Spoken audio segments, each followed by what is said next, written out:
This is what you'll need to do in order to install Soundtrap within Schoology. First, log into Schoology, then click this little app waffle icon, go to the App Center, scroll down to Soundtrap, click on Soundtrap, and then you're going to say Install App, agree, install for me.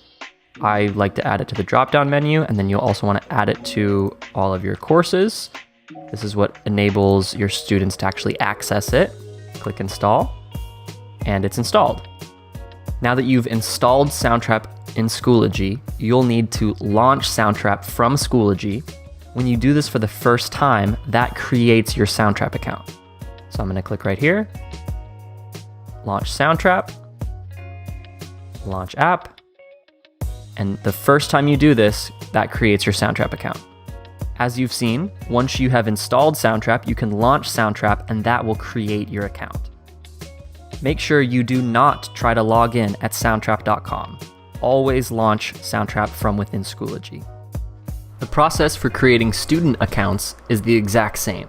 Students can launch Soundtrap from within Schoology and that will create their account.